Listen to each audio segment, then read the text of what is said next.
Today's guest, Marie, Toby.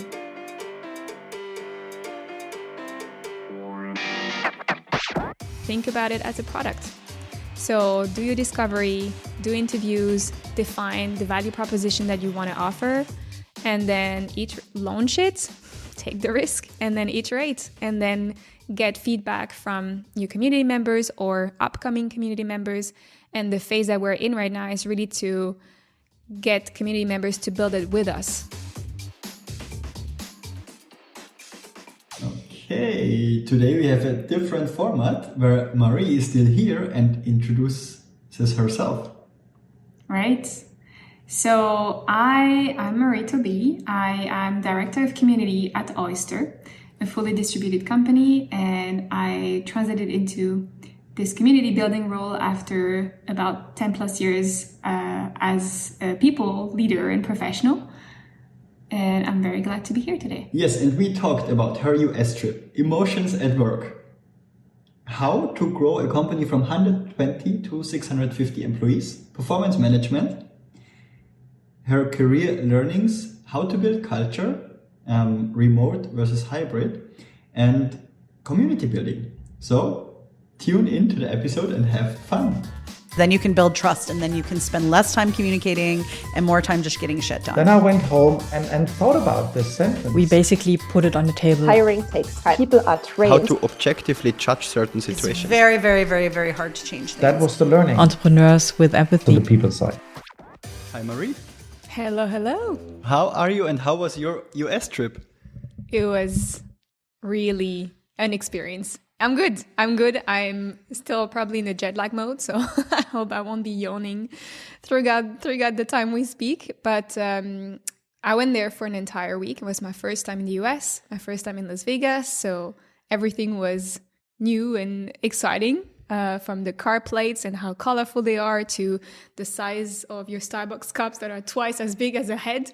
And I was also there with the Oyster team. So we traveled there for the Transform conference, which is this big HR conference that a lot of people are going to, also from Europe. I know a couple of people that may be listening that were planning to go. It was really cool to meet there in person, and we were there with the Oyster team, and I was there to represent the people builders community that I'm building with Oyster, and it was very cool. What is Oyster about?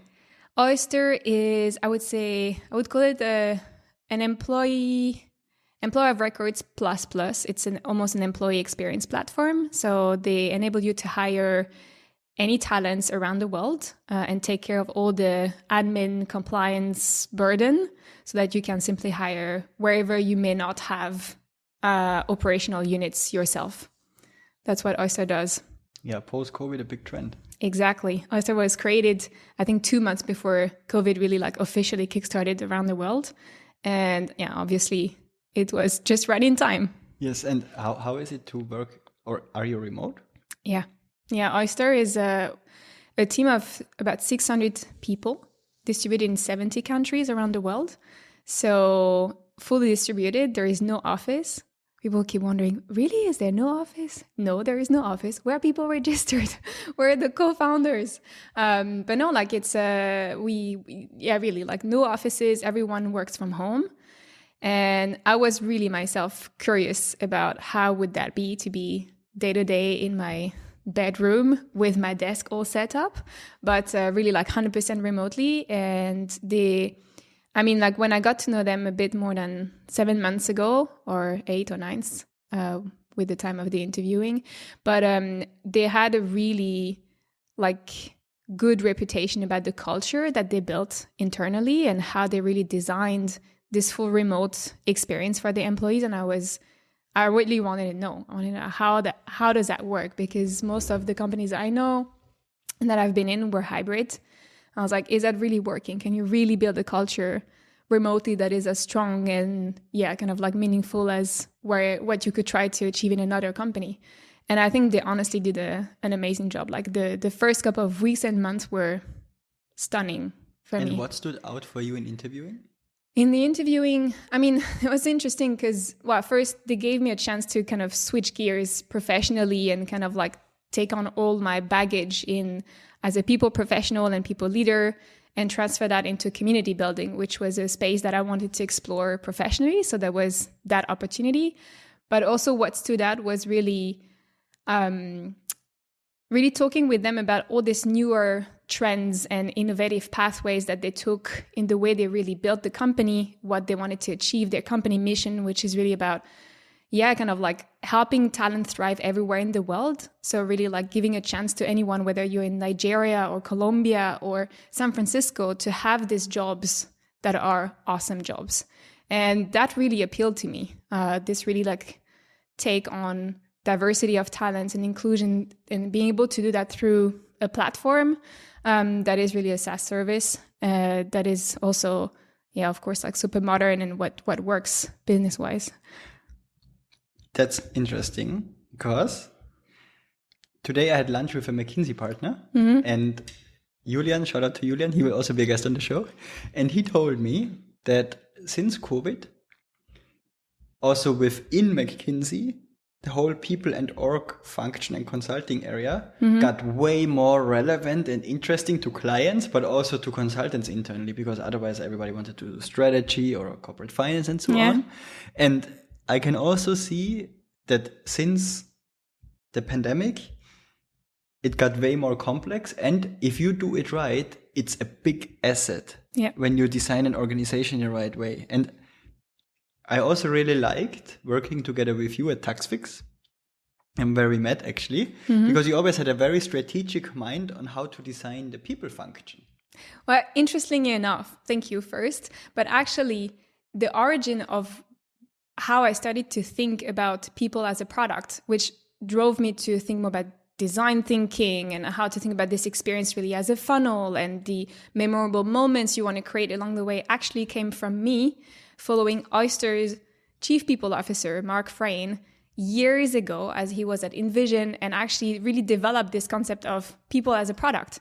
And so it's almost, like starting from just like inspiration that I got from this person, and then trying it out myself at TaxFix and say, okay, how can I do that? And then from there, getting inspired, I think, from other functions as well, like what is indeed design doing, or behavioral sciences, or even marketing? How are they, like approaching the customers, or the data dashboard? How does that look like? How can we develop that for a people function? I think that's just these inspirations that really, it's bringing, I guess, strategy and creativity together. And it's true. I do agree that nowadays people teams and people professionals really need to think in this new way. Like if you get stuck with what has been done, even maybe 3 years ago, I think you're not going to be able to really help your employees thrive, because at the end of the day, it's what you want to achieve, really. The world is changing too fast. I think you need to stay really on your feet, be creative, try things out, experiment, and keep this feedback loop with your employees. And I think it's what you do with customers when you develop a product. It's like we look at all the angles and try to really have this feedback ground that enables you to develop something almost like, I wouldn't say in the moment, but I think we have to be super agile meanwhile. Yes, and this is also what I saw when we met, that you really ran the people function in a very customer-orientated way, that it was just not a framework or a process and everybody needs to stick to that. And then everybody's annoyed and managers don't trust you anymore or don't see you as a lever. It was more the opposite, that they really liked to get the tools and get enabled. What are the biggest challenges of companies, or maybe also mistakes you see when they are doing HR too traditional? I mean, to an extent, like there is a part of it which is, it's honestly tough, if you try to be, I would call it this close feedback loop with your employees, like there is like what your employees tell you what they wish and what they actually need you. And there is also the business constraints or needs. So trying to match all of this and kind of like get this, whether qualitative or quantitative data, plus a gut instinct feel sometimes as well. It's not easy. I think this is really like complex layers to kind of pull apart. I think that is complex. And then the second one is as well, honestly, people teams are so under-resourced sometimes. This is not the team where you will have the most capacity or the best tools, but you have this constant need of building and creating. And how do you do that if you don't help yourself with maybe what you have done elsewhere? A part of, I would call it copy pasting. I think like I get really bored of copy pasting. I want to put my touch on it. But when you need to get like a big machinery running, which is whether your people departments or when your teams start to scale and the company just need this operating model, then you may not find the time, if it's also not already in your operating modes in your people department, to kind of say, okay, let's experiment, let's try it. I think it feels risky, and you might not be sure of the ROI that you can also create. So I think there is just this shortcut that is more about taking what you know already and trying to make it run the best way possible this way. So I think these are kind of like the challenges that are into the people team's bags, generally speaking. And then, I mean, that often comes, but a people team doesn't function on its own, right? So if you don't have whether an executive team or a founder that is also encouraging you to take those different avenues, so to say, and have known maybe a more corporate or traditional model when it comes to, I don't know, like your performance management programs or your compensation structures and your philosophies, then it can be really hard to just like put a foot in, like just in front of the door and say, okay, like let's do things differently. Where do you find your allies? Where, like, how do you have these discussions? And also, to add to that, the range of topics that people teams have to tackle, which are quite emotional, complicated to manage because they are very humanly loaded, I think makes it quite hard. Like, which one is the bet that you want to do? You know, like maybe I would say pick your choice.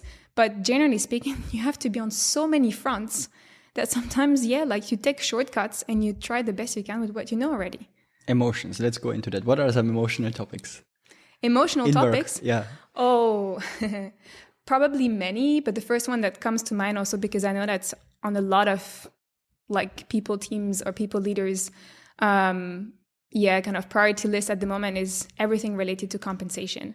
So I think they're really like finding a framework that is fair, equitable, and being able to explain your approach which has to be, I guess, collectively structured for an entire organization, your seniority levels, your different populations within the organization, tie that to your growth strategy or say your growth development programs and so on, taking into account people's understanding or lack of understanding of the complexity of this topic, the macroeconomical context of inflation, and it also changes all currency the time. changes, etc.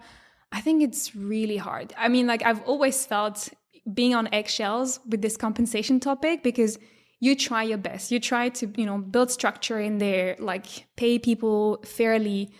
But what actually paying someone fairly means might be very different things from one person to another. So you try to create this harmonious perspective that you share obviously with the employees and with more or less transparency. But I think compensation, especially now, because everyone is looking at what they have in the bank, trying to come to the end of the month feeling good, like monetary wise, is really hard. In case you like my show, please subscribe. I would really appreciate it. If you would drop a name when you think of compensation, who would it be? A name of a person? Do you associate somebody? With compensation? I mean, I might be like, actually, I just met the head of total rewards of Shopify at Transform, her name is Asha, who described to me, they actually won an award, and described to me some very cool approaches to how they transform, I would say, more traditional benefits approaches into cash pools for their employees, in a way to almost like be flat on the equation, but somehow bump up the perceived values of their total rewards package to the employees. And they also had a lot of other things. I mean, that's quite a large company. I think there are about 6,000 people.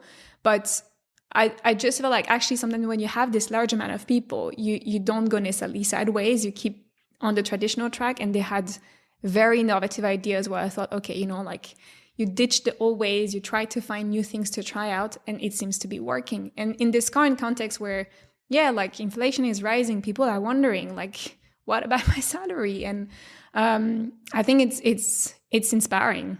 So that's probably her name that I would pull up here. Nice. I have another name. It's also the person who recommended to interview you. Oh yeah, Amiel. Amiel. Amiel, do you listen? So shout out to Amiel again. Because it was really funny. When he interviewed with you at Taxfix back then, I also had a client, I will not share whom, where we hired a reward function. And then I needed to counter offer Amiel on you. And we also lost him to another company. So there were 3 offers out there at that time. That was a tough one. That was such an important role. I really wanted to have an expert in conversation, probably because I was feeling so out of my depth at some point. We kept growing as a company. I was like, I need someone who comes in and just first have fun really doing it, know it's...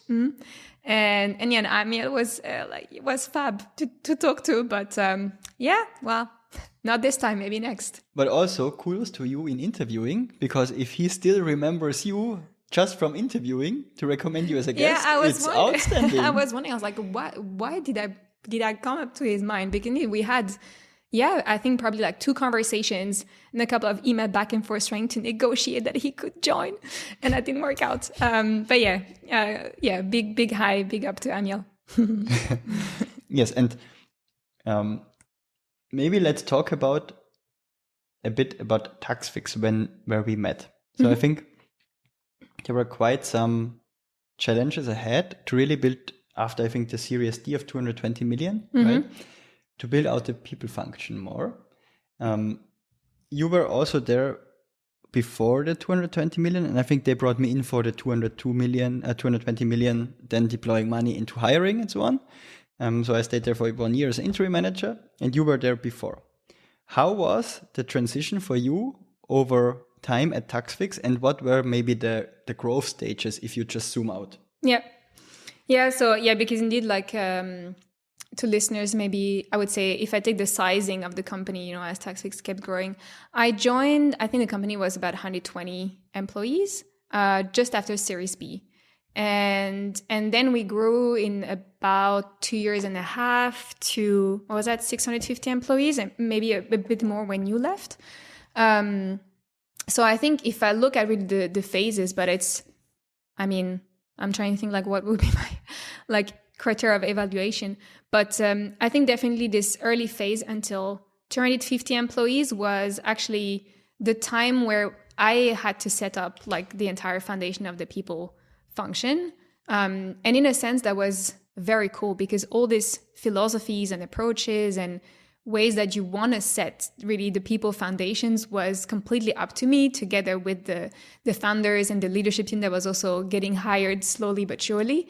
And I think that was really fun. I think if I think about the innovative moments of Taxfix, for me, there was a moment where I was like, I'll give it a shot, like with certain approaches that were probably a bit different that didn't see in other parts or in other companies. So, and I think after 250 up to probably 500 plus in that range, that was much more about really continuing, iterating, harnessing those frameworks that were also getting more complex because the What team are was some growing. frameworks you built? So surely like everything related to what compensation, we talked about it, but also performance management. I would attach to that anything related to career progression and feedback. There were definitely like big chunks of work that were really important. And then anything related to engagement. So serving, I'll call it employee listening. So serving and the tooling that you need for this. That was also a big part. And I would say the related like chunk of all these topics were upskilling and working with your managers, because our pool of managers kept growing and growing. And so being able to, like, I was a standalone person for quite some time until the team started to build up. So really how to... And that's also outstanding for me that you are still able, or not still, but that you were able to get the things on the ground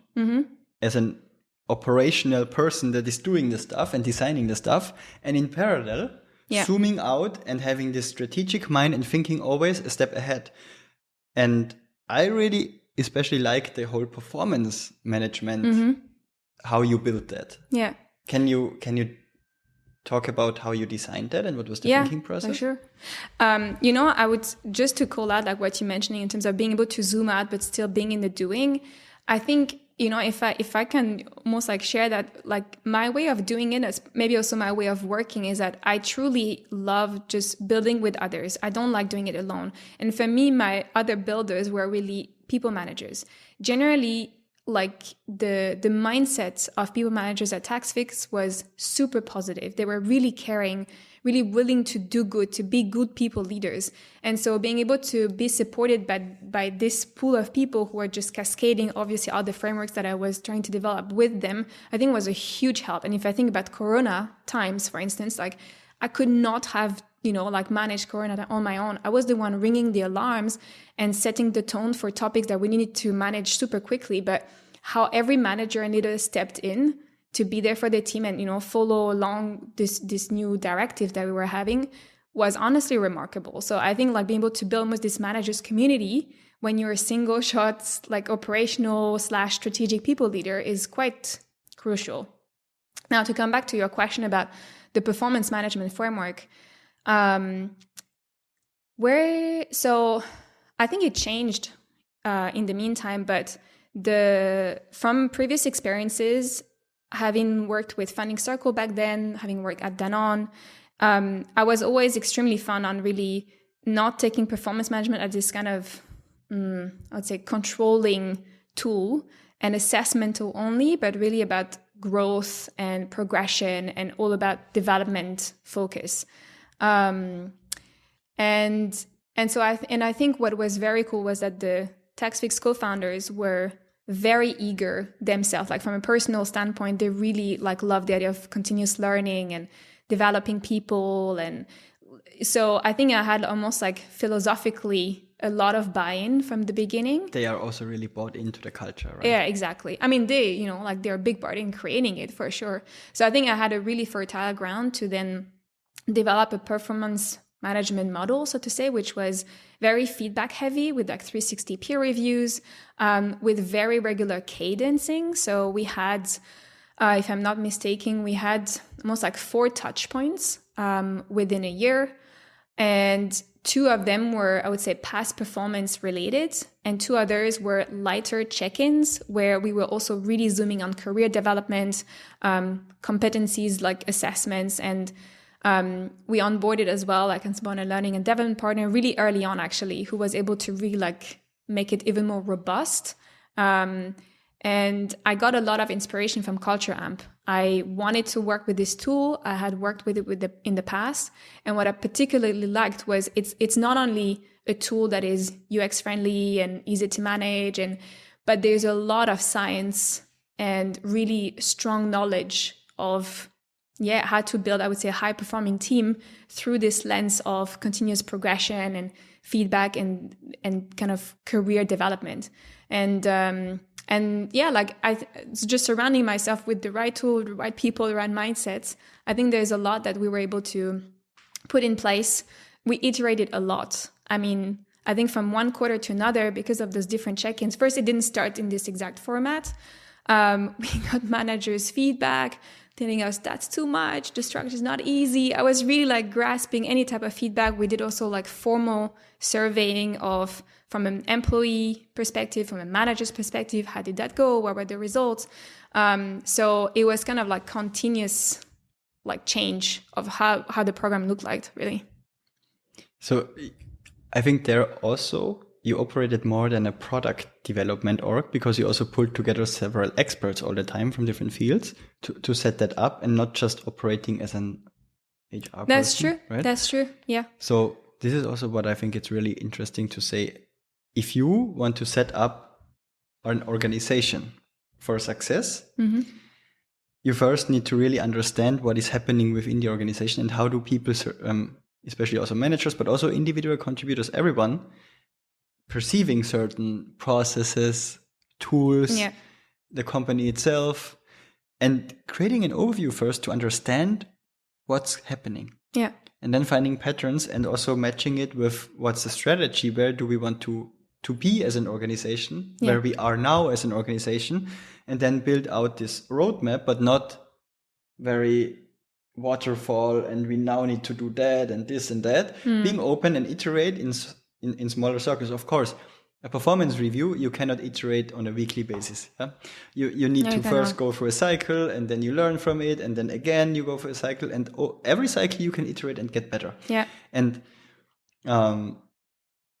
with all the limited resources, how did you get this done? Because in the beginning there was not a big team. No, there was no big team. I mean, I'll not say it was necessarily easy, but I think it really all starts with the mindset. Like because for instance, you were saying like this iterative part of almost like asking for feedback and almost, I would say, basing your work and the evolutions of whatever you're trying to develop as a project on this feedback. It's, for me, it's become almost like a habit where if I don't have it, like I don't know exactly what next gear to enter. So like serving was also for me a way to do better, with agility, kind of like direct the next steps of evolution, because I knew the company was continuing to scale. We would not stand still and stop things. No, like it's not, I don't know, it's not good enough. And I think if you don't, if serving is too much because, you need to put the effort, I think finding the people who have critical but constructive opinions, and that might be just 2 managers out of 30 that are, willing, that are just passionate about these topics as well and care, about the team, they have an experience to share, be able to find these people that can almost like coagulate around you, so that you don't feel necessarily alone. I feel I had a lot of amplifiers. So I was not I was not solo. Of course, the operational part, yes, is on you. But I think eventually, I don't know, it never felt to me as it was. I think a lot of people are actually doers, like they don't shy away from doing the work and getting cracking with things. But I think actually taking this couple of steps back to say, okay, like what direction do I want to give it? Should I just stop or do smaller, get feedback, move to the next stage?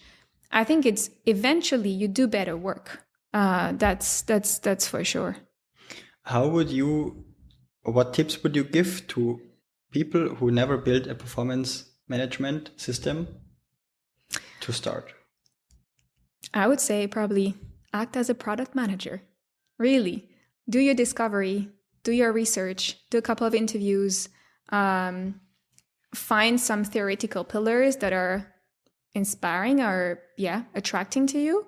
Then do a big pause, talk to your leadership team, and really get their views about what they know, what they disagree on. If you have already a start of a proposal or an MVP kind of thing, share that with them, and then finalize the solution with them, because they're going to be your amplifiers. They have to, make it happen with their teams, and probably for the long run also educate any of their team leads and so on to develop the framework further. So I would say do that, and then take the risk of just launching it really and see what works, what sticks, what doesn't. And I would say probably in my earlier professional days, I wanted to get this kind of perfect thing first thing. Meanwhile, I'm thinking, just get it out. Get it out and really think in terms of MVP. And you can also tell that to people. Exactly. Set the expectations. Completely. That it won't be perfect, but I need you to be honest with me and tell me what you think. Yeah. And I think this is, if you really mean it, and if you keep in this mindset, wanting to do better, taking people inputs. I mean, this is work, this is collaborating at work and just getting something good out there together. I think people topics, and sometimes it can be frustrating, but there's also a really cool thing about it is that people topics are everyone's topic. So sometimes it's really tough because you have everyone bombarding with opinions and, something they think they know. And you're like, I might know a little bit better than you do, and I may be able to give you advice. But sometimes it's also cool because you share the responsibility eventually with so many people in your company. And I think it's important to say that out loud sometimes as well. Like, like I'm facilitating, I'm putting like a framework on the ground for people to run on it, but we're all a part of it. And I know that at Taxi is something that was one of the pillars that I shared with everyone doing onboarding. I'm, like the people experience that I'm creating is not for you, it's with you. And I really made a point in saying that, like, your feedback is crucial, it's important, it's valuable. And if you want to get your hands dirty, you're more than welcome. Like, it's a shared responsibility, really. Can you share one story or one learning of a situation where you learned something from a manager and a manager feedback? For sure. I'm trying to pick probably the best one. Doesn't have to be perfect. Yeah, that's true. No, something that can be really of interest. I don't know if that's been coming from a manager in particular, actually. Doesn't have to. Yeah. Let me think. Because I think that's also super interesting for listeners and also for me to just always hear some examples, because then you really also you remember that sometimes. Yeah. I think probably now that I'm thinking of it, probably for me the biggest step, I would say from I'm still developing, but I would say like a developing kind of like level people professional to a more mature professional was talking to back in another fintech company that I used to work at with the country manager back then, who was a woman and who was not very close to my work, but I interacted with her and talked about the team. I was an HR business partner back then. At some point she was telling me, she really told me like, Marie, like you're everywhere, but at the same time, you're nowhere.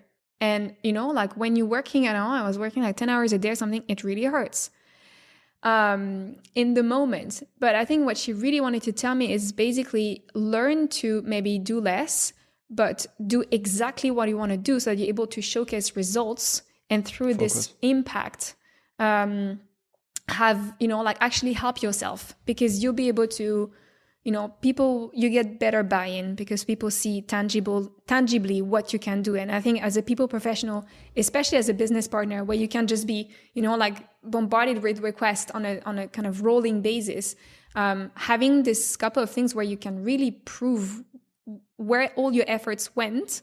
Also for yourself, I think it also helps you to just acknowledge and celebrate your successes instead of like just keeping this hamster wheel and feeling good about it generally, but just wondering sometimes, when do I celebrate? Actually, I think people team is sometimes something we really miss.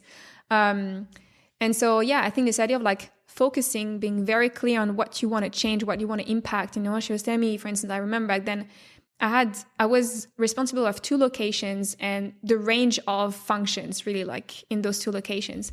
And it was me like zoom in on one team. And I was like, but I cannot let the other teams drop, like everyone needs me. The managers, they come to me and, I can provide advice. And it's like, okay, but it might just be temporary. Do that a month and just see the change you can make in one team and let them roll. But it was so hard for me. Like really at this point in time, I was like, oh, how can I do that? Over time, I did that. What also really helped me was when I started to become more and more accountable for data-driven results. Really this idea of like, if you keep coaching managers on a day-to-day basis, that's great. They probably benefit from it. But where are you going to show that? Like where in the data is it showing?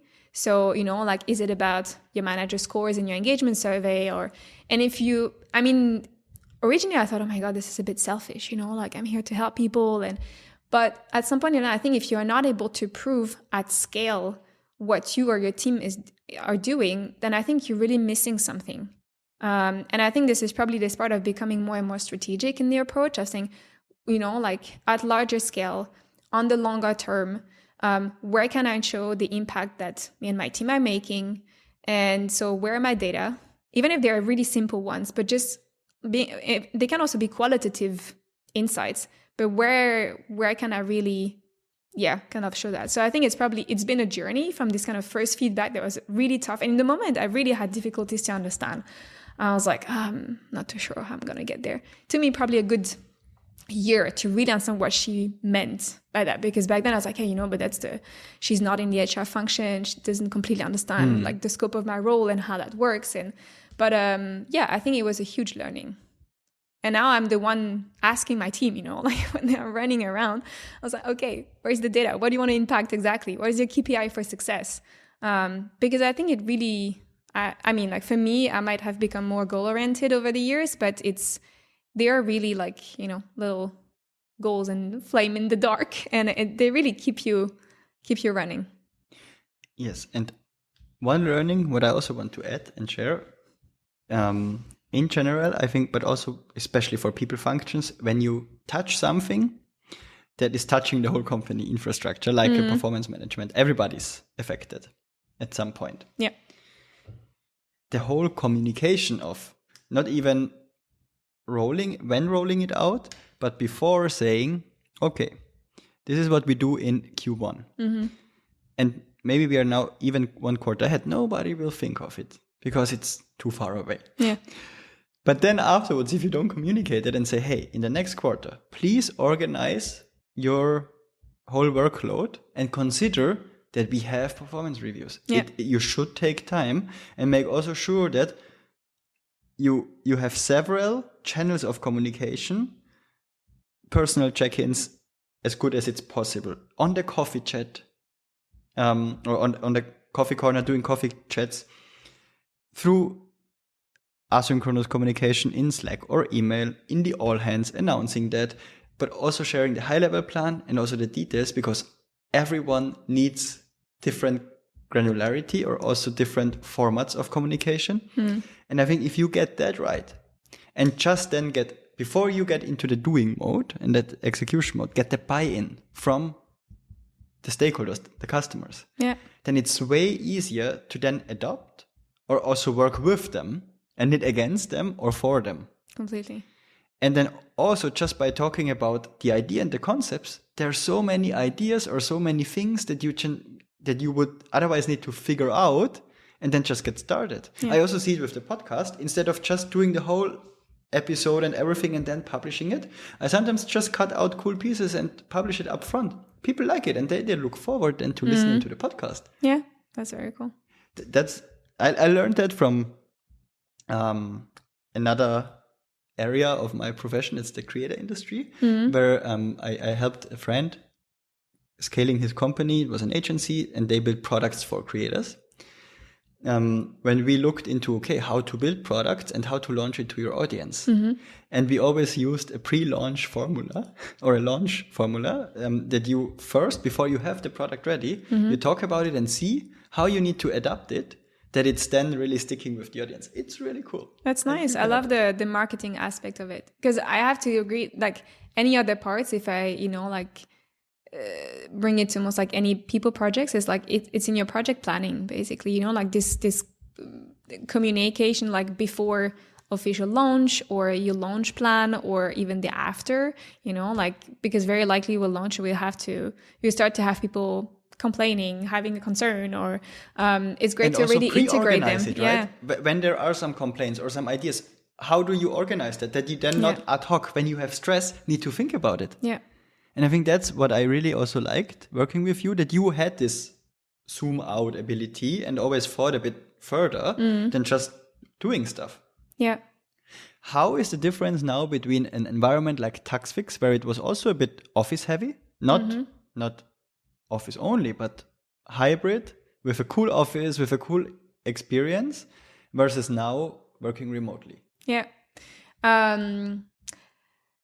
Different for sure. I think there are probably like two layers for me. One is, rather like my personal experience, like being day to day in my room and, chatting with colleagues and, like working on a distance for months now. And then there is a part about really like, what does that do to an organization? If I speak about my personal experience, I have to say, like, there is actually so many learnings of being entirely remote about how to optimize my work, how to communicate differently, how to use different tools, whether they are like videos or I would say, fun documentation types of tools, because oftentimes we think about a sync and we're like, oh yeah, I need to write paragraphs in whatever tool is going to be so boring. But actually, there are so many ways. First, it helps you think, plan, pre-think, like really getting to the point. So actually, you really optimize the amount of communication It's that more you have effort, to do. isn't it? Yeah, But you get more efficient. I think it's a different type of effort, honestly, because eventually I think you're also more efficient. If you think about buy-in, for instance, instead of having, 10 informal chats with people and then having one meeting that you need to, follow up on, and then have another meeting to kind of repeat more or less the same thing. And actually, if you build it up differently asynchronously, I think they're almost like a more controllable way to have the impact that you want in your communication. So there are really some interesting parts there. Probably the other element that I'm still, I would say, experimenting with or testing out is really this idea of building trust with, your colleagues, or maybe I would say even more distant colleagues, like where actually it feels, maybe it's also because I changed like roles in the organization, but previously I had the feeling that I had almost like this 360 view on the entire company, and, could really like have direct relationship with a lot of people across teams.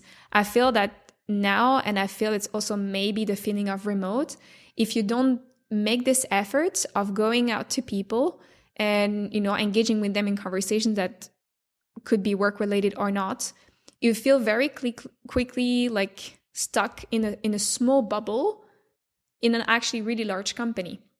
So I think for me, it's still a little bit almost this feeling of, okay, do I feel actually good, or do I feel a little bit lonely, or and how do I keep building these relationships? I mean, it's been, for instance, like if you would be in an office, or you were, like meet people just at the coffee machine, as we keep saying, you can start chatting with, like a data analyst about what's happening in the data team and just get new insights, and like that keeps you going, so to say.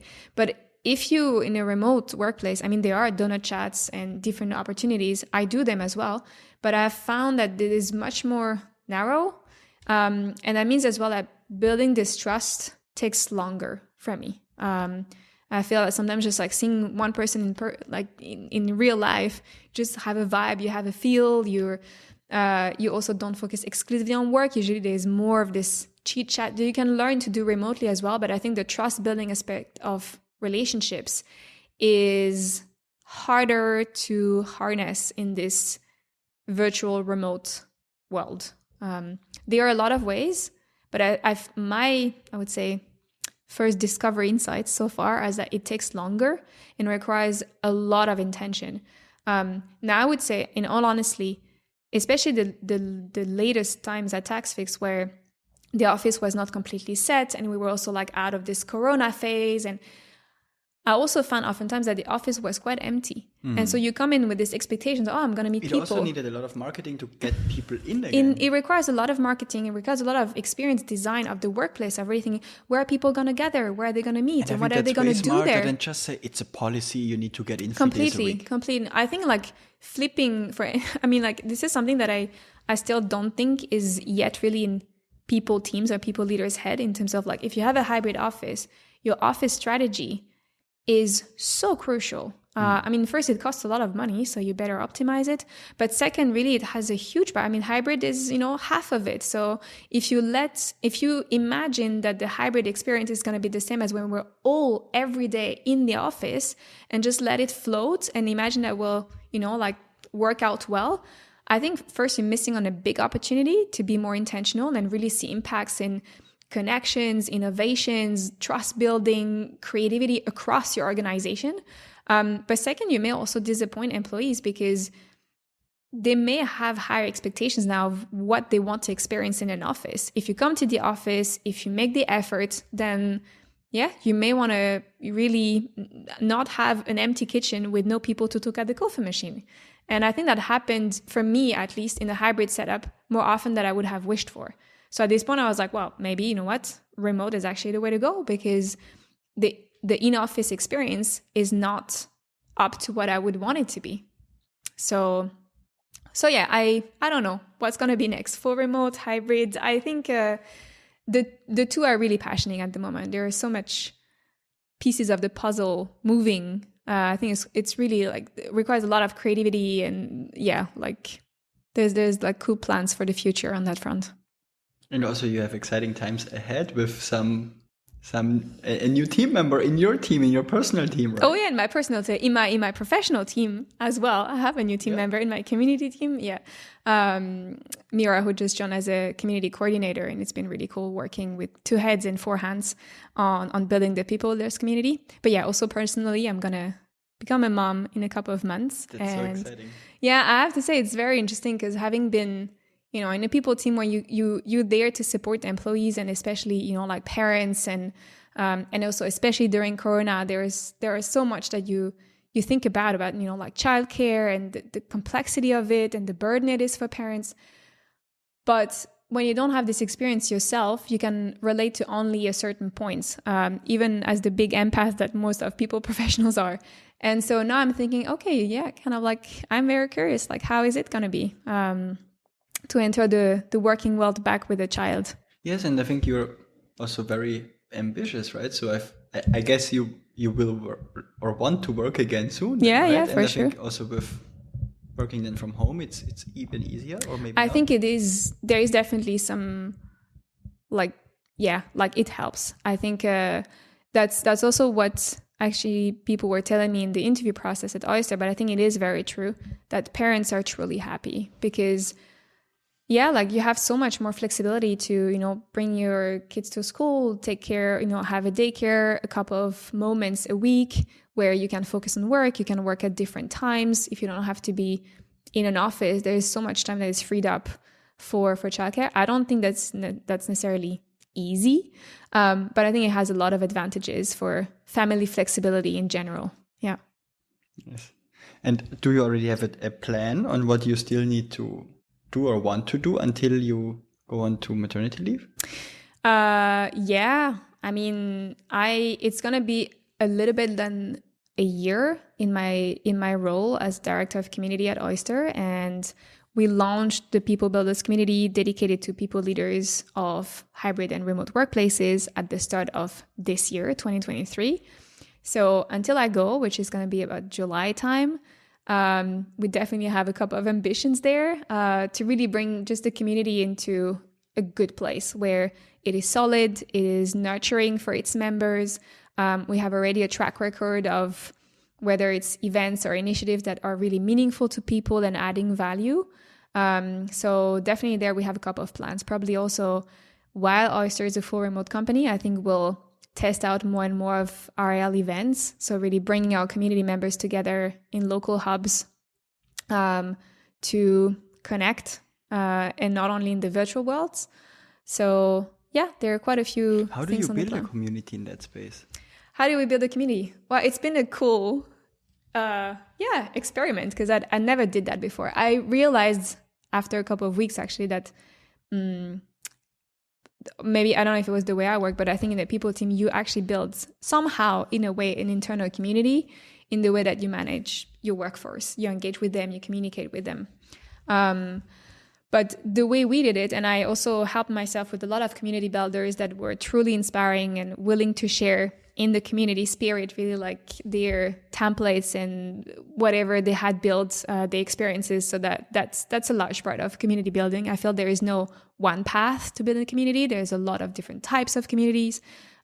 So strategically defining what you want to do, but what I described just before was really like how I went about it.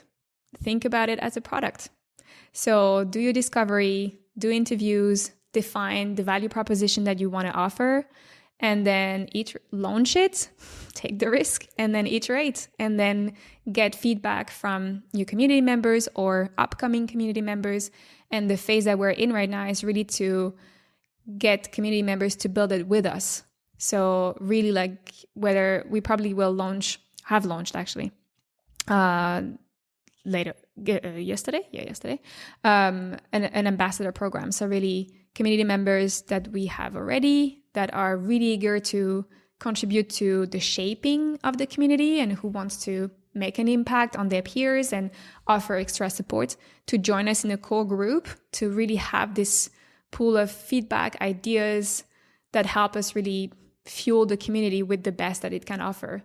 So that is very exciting to me. It's again, this amplifiers and this fellow community builders that I'll be able to have. And I think it's really about eventually the community experience that you're creating. And it's been super cool. It's been super, super experience so far. And do you also have a schedule of events, what you do with the community locally? Yeah. Because you're operating globally, I guess? Yeah, as of now, we do everything virtually and therefore globally.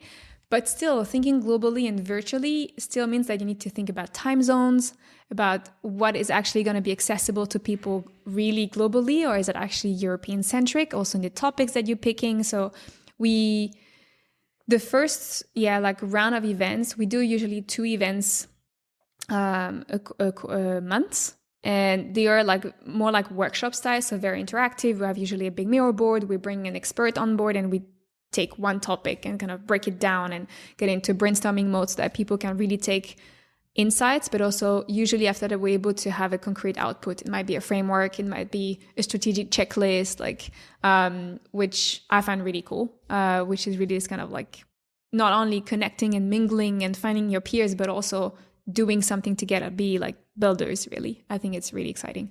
And so, we build up the event plan. I would say 70% is locked for a quarter based on topics that we receive feedback on from community members where they would like some help. We do also kind of look into other communities, say what are along the lines of remote and hybrid work still challenging areas for people leaders, so that we can bring them together and help them unlock them.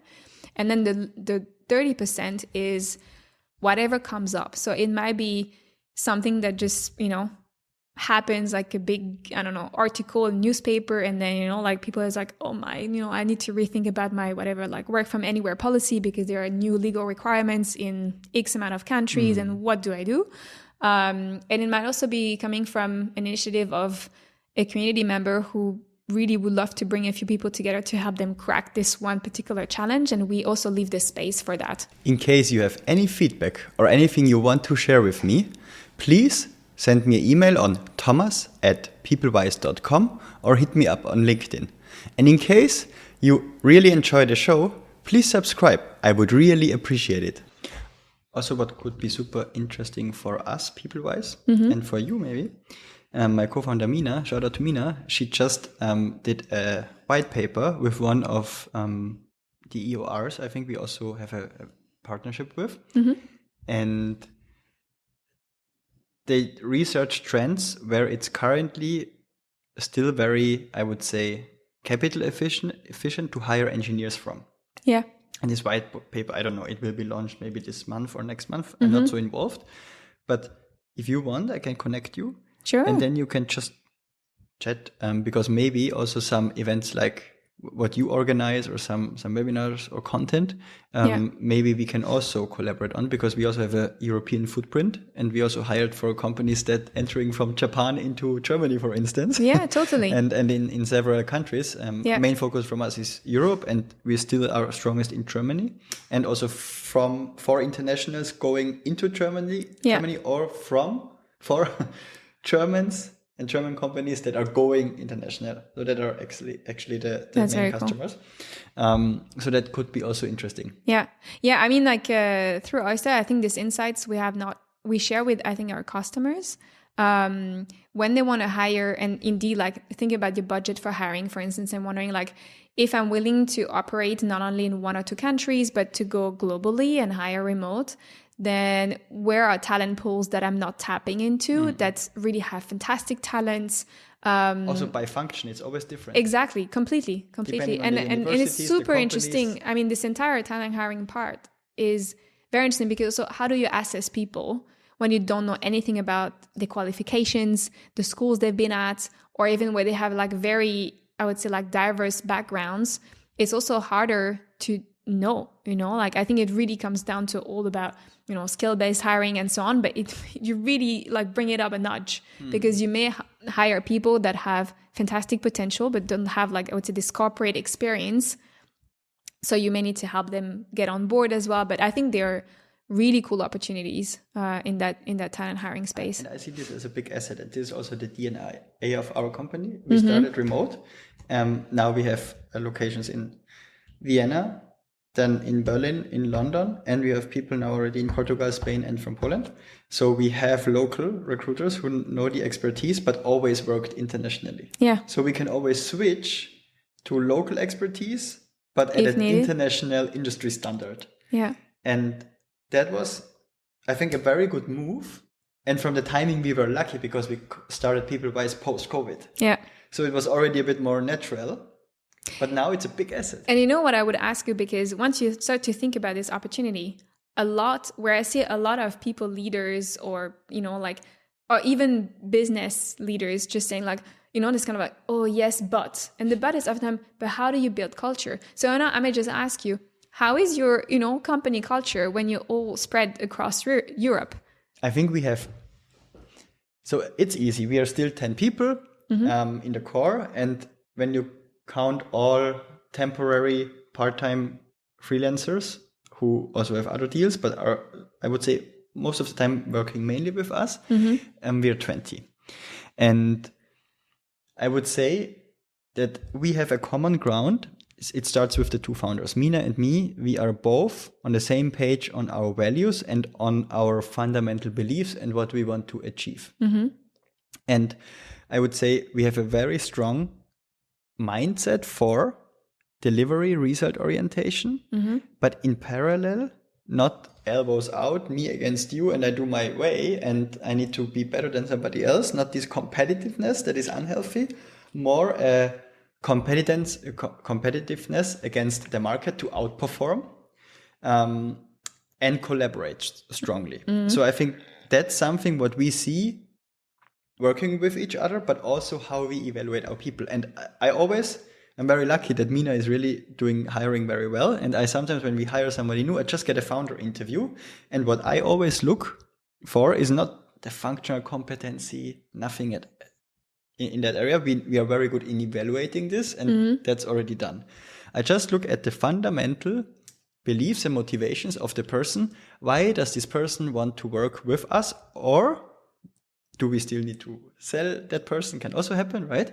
But just the fundamental beliefs of what is an environment they enjoy working with, what not. And then also, what are the attributes they are looking for their career in the next steps in our company. And then also challenging, okay, how can we provide the space and the journey for that? And of course, we cannot promise that you can develop in a certain way or that you develop in a certain way. It's always twofold. But this is what I always try to understand and then build the teams and the organization in a way that everybody can strive. And also everybody has a certain spike in a certain area. It can be on a certain function, that they are good in recruitment, that they have a certain style of being very good in data, for instance, or very structured. Some people may be very empathetic. Some people may be very delivery oriented to just get things done. But overall, they are all ambitious. They all want to progress and see, let's say, transformation and growth. And we want to grow, and we will. So that's a fit, and that needs to be there.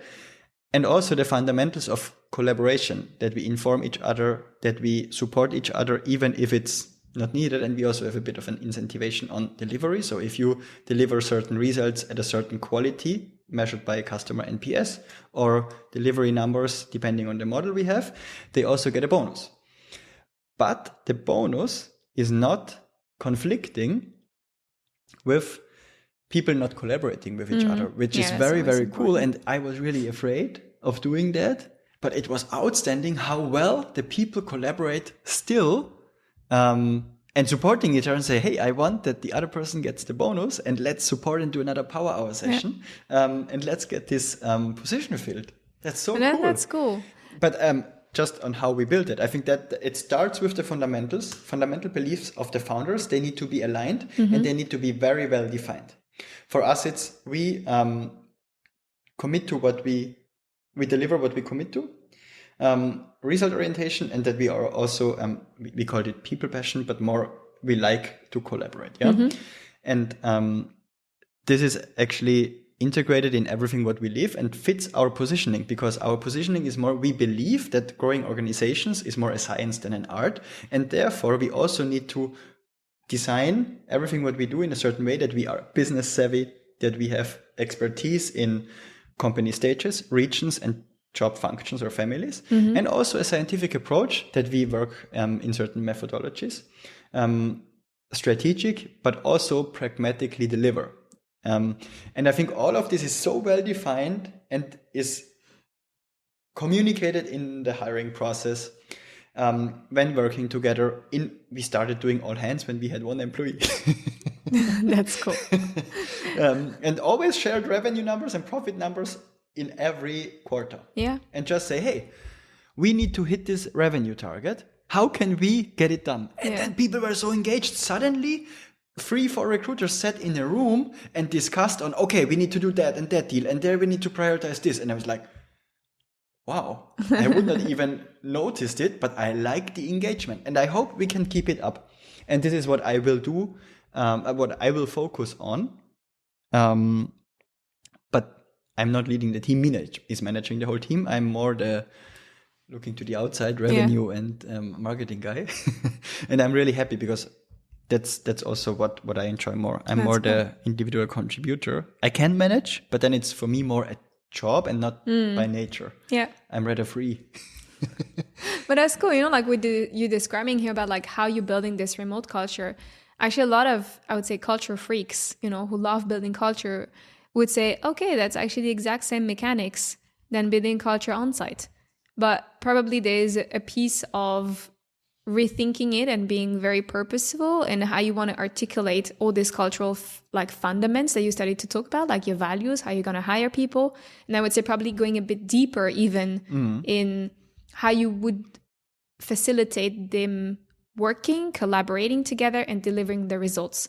Because very likely they don't have the tools and the habits of working in a completely remote, working mode.